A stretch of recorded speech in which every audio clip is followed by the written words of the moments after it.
essayez de faire sur vos cahiers, essayez de faire un schéma qui est correct. Moi, je vais ajuster. Donc,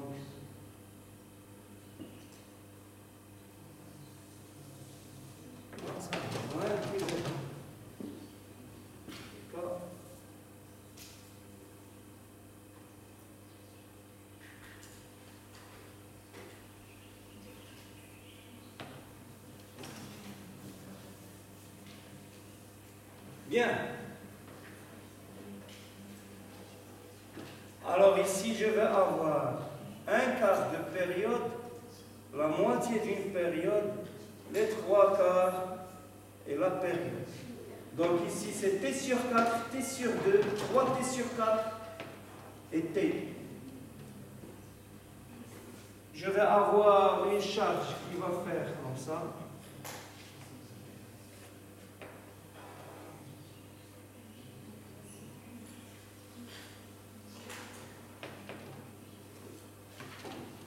Là, voilà Q de T. Donc ça, c'est Q de T.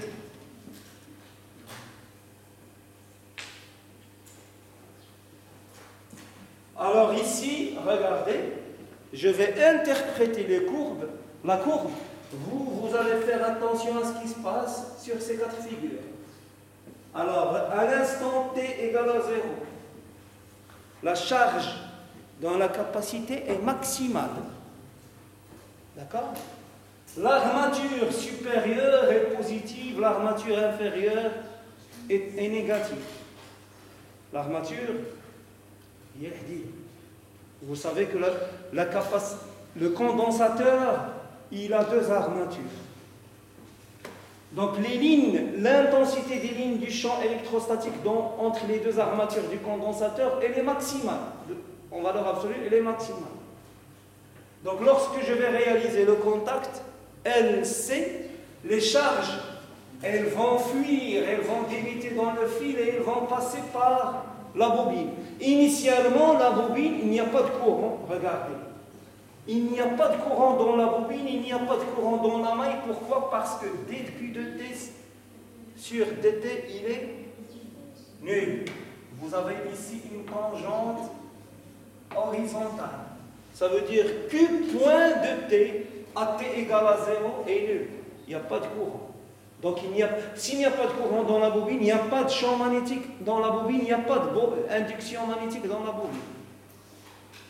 Donc les charges ils vont débiter dans la bobine. Regardez, donc le courant, la charge dans la capacité diminue, le courant augmente. À cet instant, le courant dans la bobine est maximal. La charge dans la capacité est égale à 0.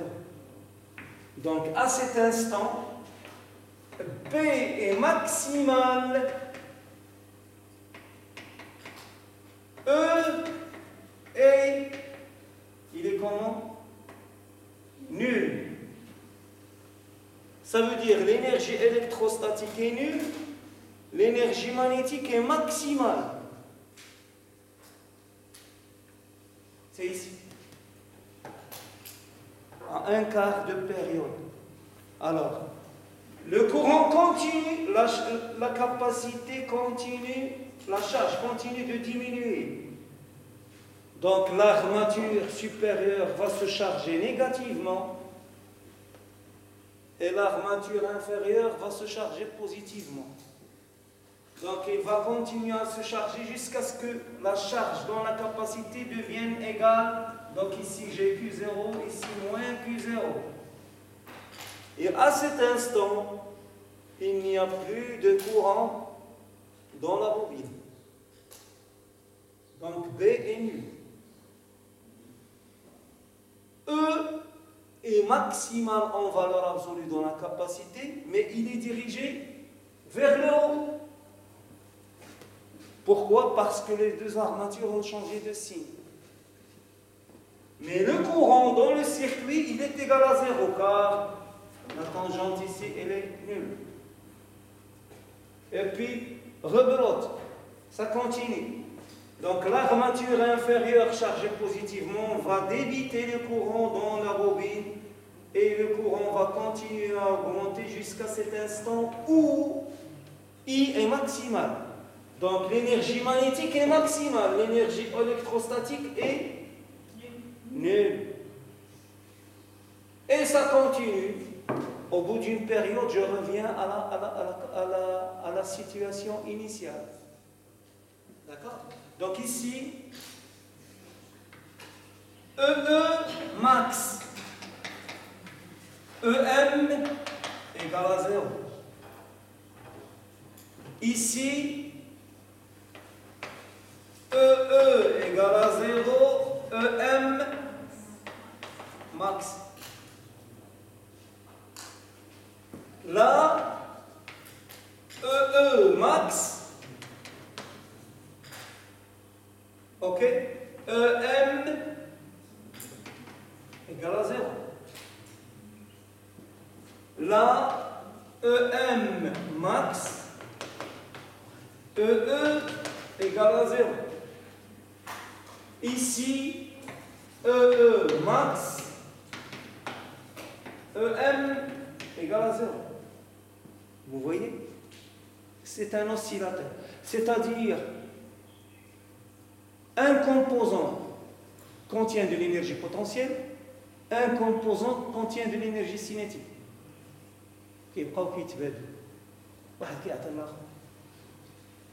D'accord? Bien entendu, ceci dans la situation où la résistance des fils, la résistance des fils est nulle. Mais dans le cas réel, dans la vie de tous les jours, dans la salle de TP, la résistance des fils de connexion n'est pas nulle. Au contraire. Ok? Bien. Donc maintenant, on va passer. Le cas où R est différent de 0, je vais avoir, j'ai déjà expliqué que je vais avoir 3 régimes.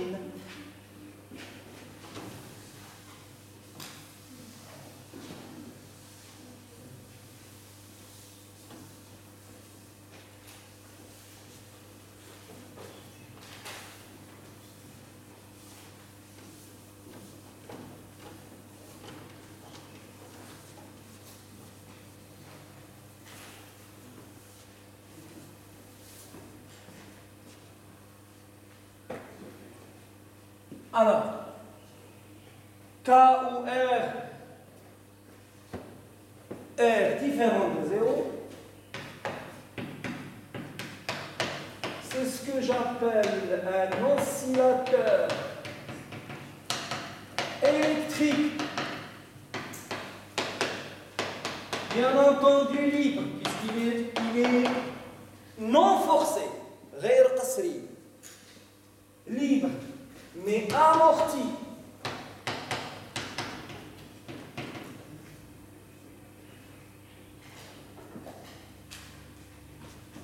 C'est l'oscillateur. C'est l'oscillateur électrique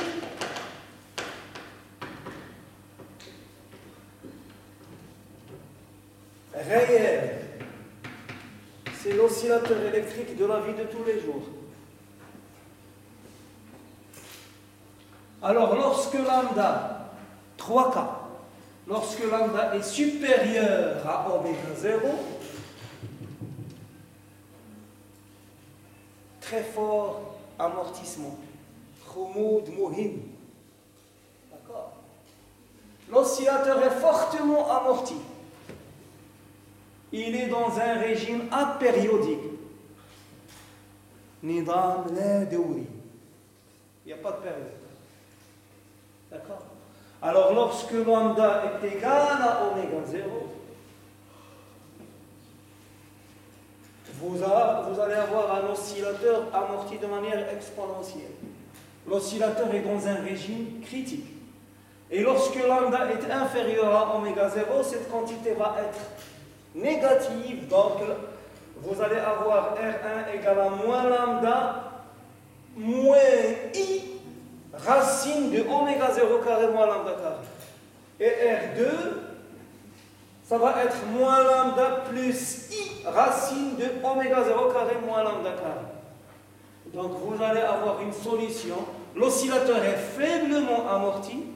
Il est dans un régime quasi périodique. Shibe Deoui. Mesdames, Shibe Deoui. D'accord? Maintenant, on va voir un oscillateur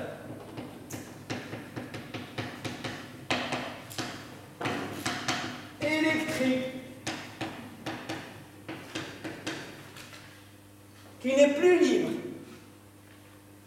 Il est forcé.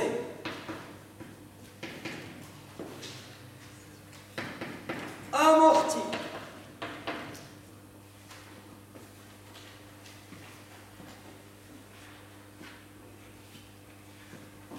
Donc, Qasri ou Mahmoud. Alors, qu'est-ce que ça veut dire forcer? Ça veut dire, je vais réaliser le montage suivant. Je vais avoir un générateur, ce qu'on appelle un GVF, ou bien un générateur basse fréquence, ou bien un générateur de petits signaux.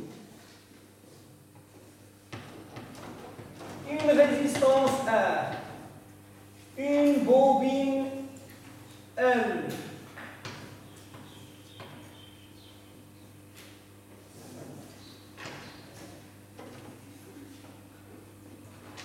une capacité C.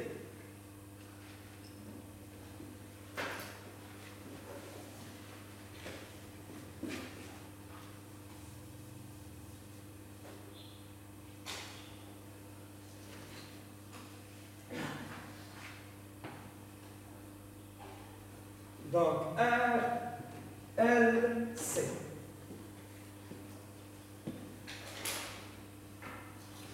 D'accord?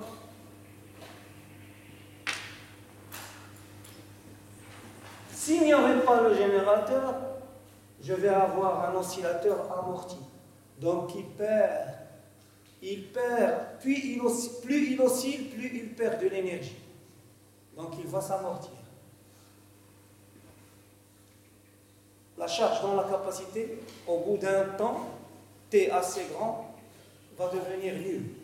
Et le courant dans la bobine va tendre vers zéro à cause de la résistance. Donc, pour compenser, c'est-à-dire pour compenser l'énergie gaspillée par effet joule, je vais monter un générateur basse fréquence pour donner de la puissance, pour donner de l'énergie à mon oscillateur. Alors, dans ce cas, l'énergie totale qui va dépendre du temps, elle est égale à quoi?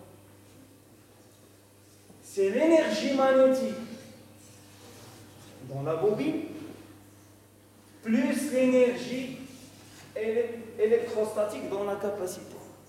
C'est-à-dire 1 demi L point de T au carré plus 1 demi 1 sur C Q de T au carré. Et cette énergie totale, elle dépend du temps. Elle n'est pas constante. Puisqu'il y a la résistance qui gaspille de l'énergie, la résistance qui ضيع الطاقة, ou le générateur qui يحاول يعوض هذاك الشيء اللي ضيعت la résistance. D'accord? Bien. Donc si je dérive ça par rapport au temps, ça va me donner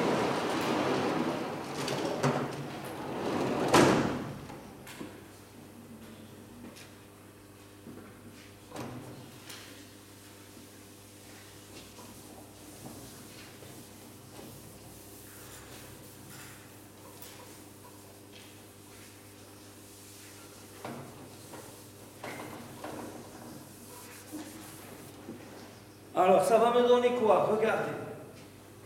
La dérivée de l'énergie électrique totale par rapport au temps, c'est 1 demi L 2 Q de point de T, Q point de T, plus 1 demi 1 sur C, 2 fois Q point de T, Q de T. Et ça, c'est une puissance. La variation de l'énergie dans le temps, c'est une puissance. Elle est égale à quoi? Elle est égale à la puissance gaspillée par la résistance, donc par effet Joule. La puissance gaspillée dans la résistance par effet Joule, c'est-à-dire le moins RI carré. Moins RI carré. Q point de T plus la puissance fournie par le générateur, qui est égale à quoi? C'est V de T fois I de T, c'est-à-dire Q point de T.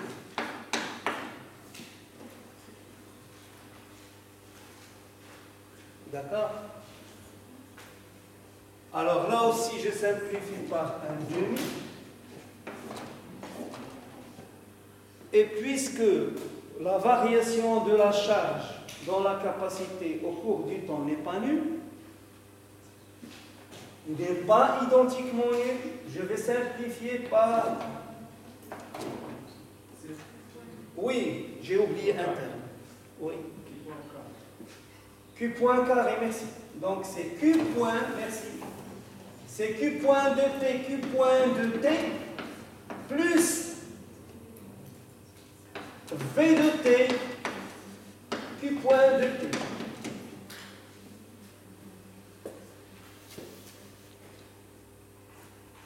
Donc, je simplifie. Cette fois, j'espère que je ne me suis pas trompé. Donc, je vais avoir l'équation différentielle suivante. Donc, je vais avoir Q2 point de T plus R sur L Q point de T plus, donc je vais simplifier Q point, oui, non, j'ai déjà simplifié Q.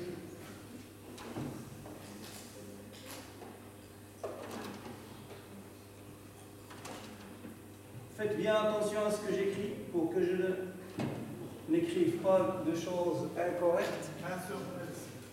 Alors, je regarde. Donc, c'est Q2 point de T, c'est ça, plus R sur L, Q point de T, oui, plus, allez, j'ai oublié de la simplifier. Alors, Q de T sur LC, ou bien 1 sur LCQ de T, qui est égal V de T sur L. Là, voilà l'équation différentielle. C'est-à-dire Q2 point de T plus 2 lambda Q point de T plus oméga 0 carré Q de T qui est égal à V de T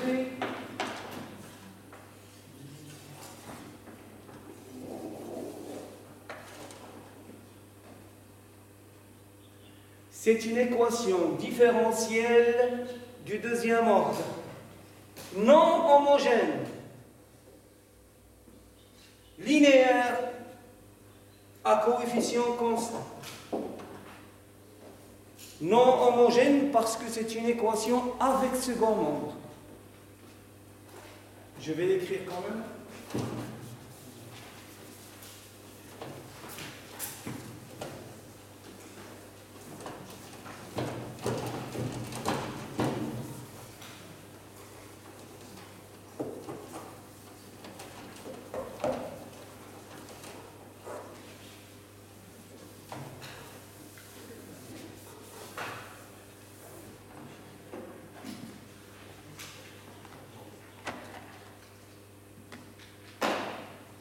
Alors, c'est une équation différentielle du deuxième ordre.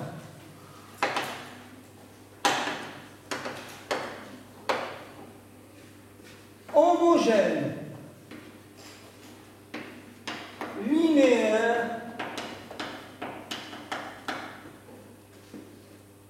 d'accord? Du deuxième ordre, non homogène, merci, non homogène.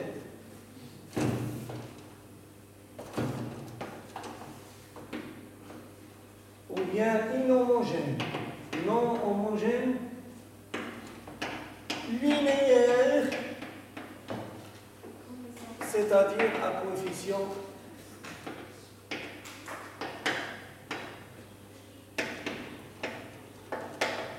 constant. Alors la solution,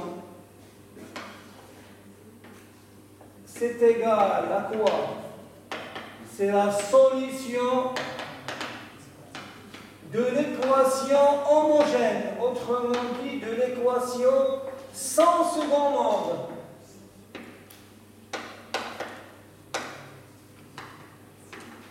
Plus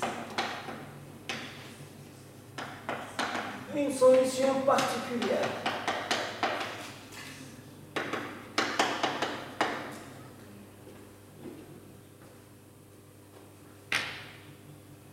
La solution de l'équation sans second membre, c'est la solution qu'on a étudiée dans la section précédente. C'est-à-dire, c'est une de ces trois solutions. C'est soit celle-là, si lambda est inférieur à oméga 0, soit celle-là, si lambda est égal à oméga 0, soit celle-là, si lambda est supérieur strictement à oméga 0. Donc, celle-là, ou bien celle-là, ou bien celle-là. Et ces trois solutions de l'équation sans second membre, toutes les trois, elles vont tendre vers 0 lorsque t devient très grand. Ça veut dire lorsque t devient important, cette solution de l'équation sans second membre va tendre vers 0, quel que soit lambda, quel que soit oméga 0. Donc, qu'est-ce qui va rester? La réponse qui va rester, la réponse du circuit qui va rester, c'est la solution particulière. Et cette solution particulière, ça va être une oscillation électrique, mais avec une pulsation oméga du générateur et non avec oméga 0 du circuit RLC. Est-ce que vous avez compris? Ça veut dire que la réponse du circuit, ça va être une oscillation avec quelle pulsation? Avec oméga. Parce que le GDF, il délivre une tension V de T qui est égale à V max cosinus oméga T. Donc le circuit RLC, il va osciller avec oméga du générateur. C'est pour ça qu'on l'appelle qasri. Bzzz, sif. غاي oscille. Sif, oméga ديال générateur, ماشي oméga ديال. C'est pour ça qu'on l'appelle un régime forcé. D'accord? Donc, oméga 0 du circuit RLC, c'est dans le cas d'un circuit libre non amorti, c'est 1 sur racine de RC, ou bien dans le cas d'un circuit RLC, c'est oméga qui va s'exprimer en fonction de oméga 0 et de lambda. Vous pouvez la déterminer à partir de ces équations. Mais lui, il ne va pas osciller avec sa propre pulsation, mais avec la pulsation du générateur. Donc, j'ai fait le tour de la question. Je vais voir l'heure. Je crois que c'est l'heure. Alors, je vais arrêter je vais essayer de vous poster le cours d'aujourd'hui dans l'après-midi. Il ne nous reste pas beaucoup de temps, donc on va essayer de finir le cours la semaine prochaine. J'insiste, la semaine prochaine, vous venez ensemble. Vous n'êtes pas nombreux, donc ce n'est pas la peine de disperser les efforts et de gaspiller le temps pour rien. N'oubliez pas que les cours et les TD vont s'arrêter le 24. Donc on continue la semaine prochaine, Inch'Allah.